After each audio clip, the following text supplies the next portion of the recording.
This is our time. Main news at this hour. In the studio, Yulia Gorovata. Hello.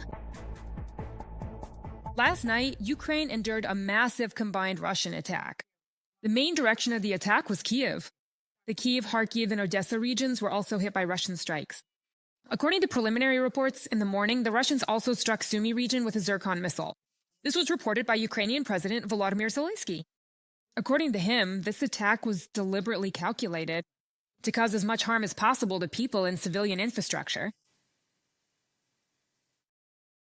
Ukraine is responding to these strikes with long-range force, and the world must stop these attacks on life with sanctions. Russia is still able to sell oil and set up its schemes. All of this needs to be stopped. A lot of work is being done with partners to strengthen air defense, but it's not enough. We need to reinforce with additional systems and interceptor missiles. Europe and the U.S. can help. We are counting on real decisions. Volodymyr Zelensky, President of Ukraine, on Telegram. 300 rescuers and 500 police officers are working to eliminate the consequences of the Russian strike on Kyiv last night. 22 sites have been damaged in the capital. These include residential buildings, hospitals, offices, and a diplomatic mission.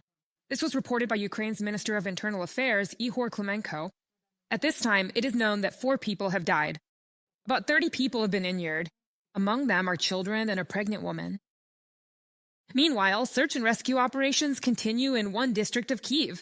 Our colleague Victoria Chistikina is currently there. Victoria, hello.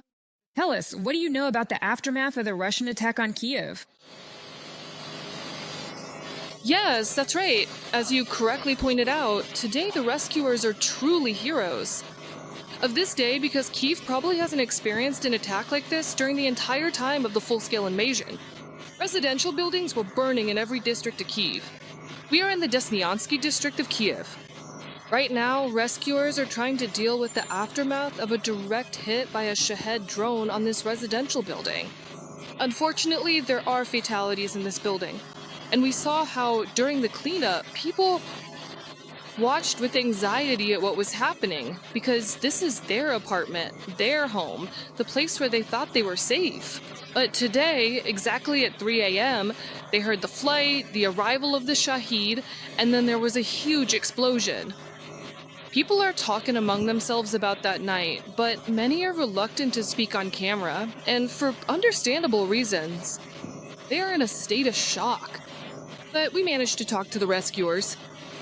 They say, of course, there's a lot of work to do. And right here around us, there are literally about a dozen emergency service vehicles and ambulances. When we asked whether there were still people trapped under the rubble, we didn't get a clear answer. We saw people who were still anxiously waiting for someone to arrive, hoping for their loved ones to return. Please, listen carefully to what they have to say. The rescuers. At this location, 14 people were injured. 2 people were rescued from under the rubble. More than 30 people were brought out into the fresh air. As of now, search and rescue operations and firefighting at certain hotspots are still ongoing.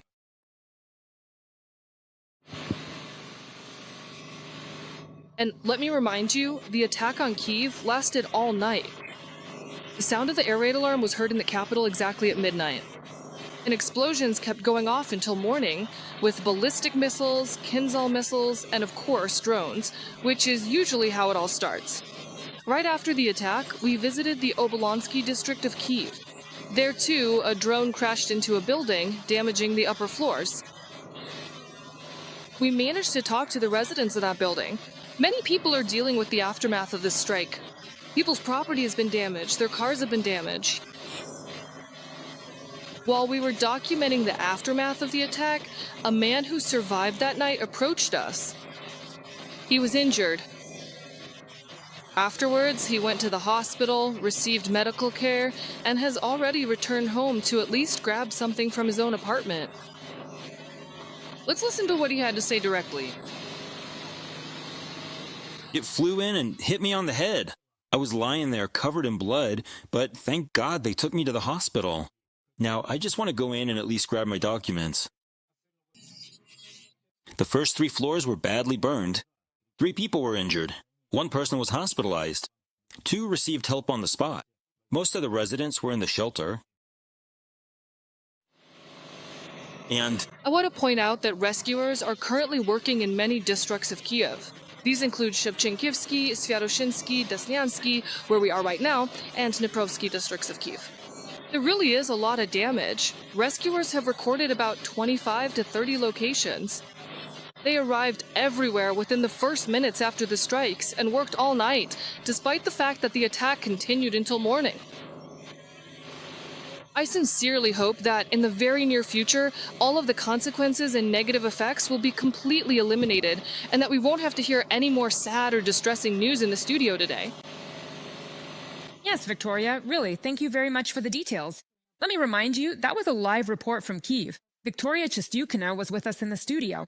She talked about the aftermath of Russia's strike on the Ukrainian capital, Kiev, which happened last night. While the Kyiv region was also hit by a Russian strike last night, 6 people were injured there, including a 7-year-old child. This was reported by the Regional Military Administration. 2 of the injured are still in the hospital. Their condition is described as stable. As a result of the attack, homes and infrastructure facilities were damaged in 5 districts. In Bucha district, 9 houses were destroyed. In Balad Serkva district, civilian production sites and warehouse facilities were hit.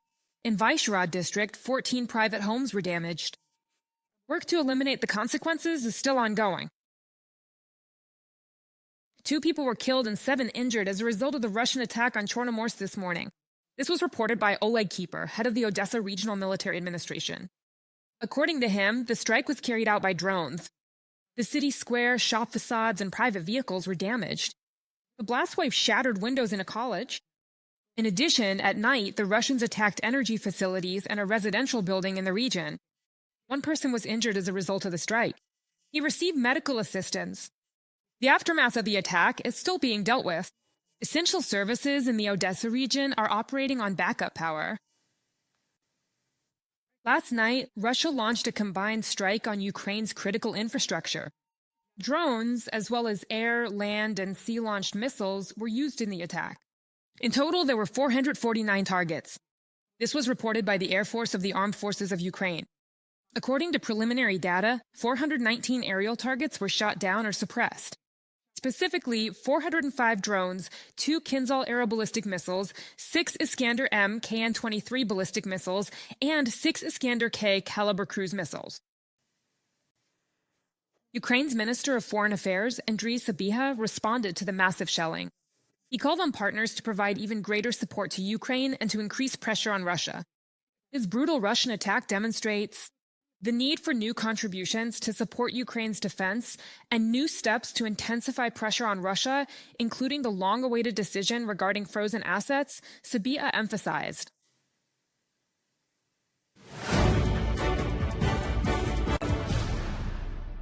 The Unified Center for the Identification of the Deceased has begun operating in Ukraine.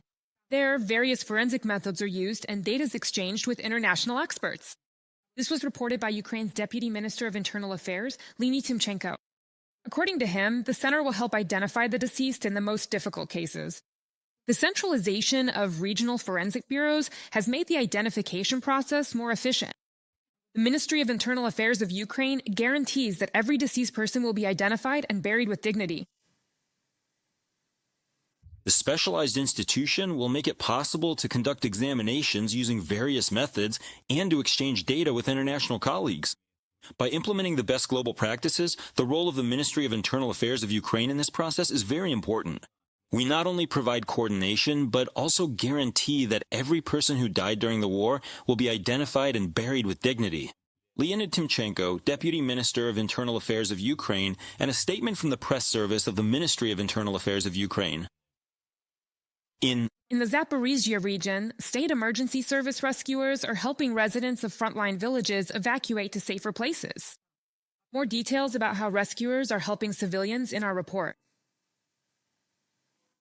Lyubov Shevchenko's house is not far from the front line. For almost 4 years since the start of the full-scale Russian invasion, the woman has been living with the constant sounds of explosions and the threat of shelling.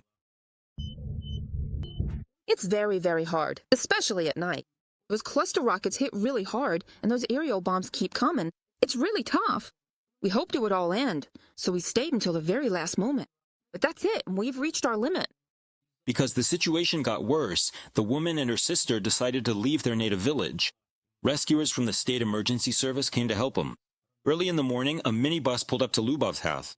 The rescuers helped load their belongings. The women are heading to Zaporizhzhia. From there, they'll go to stay with relatives in the Poltava region. I have 2 grandpas on my street. There are only 2 old men left on my street. One is 77 years old, the other is 67. Other than that, there's no one else left on our street. The woman reached out to the rescuers the day before, says one of the State Emergency Service employees, Yuri Halinko. The very next day, they managed to arrange transportation for him. When humanitarian aid was being distributed, she came up. When we were handing out humanitarian aid, a woman approached us. She asked to be evacuated along with her sister to a safe place in Zaporizhzhia. We are ready to evacuate anyone who asks for help. Anyone who wants? If you want to evacuate from the combat zone, please contact the rescuers, and we will help. We'll take you to safe places. Meanwhile, in the frontline areas of Zaporizhzhia region, local authorities have initiated a mandatory evacuation of children along with their parents. At least 20 families from 5 settlements in the region are planned to be evacuated to safer regions of Ukraine. Ola Pritikin, Boris Yakovenko from Zaporizhzhia for Freedom TV channel. It has also become known that the number of injured in Kiev has increased.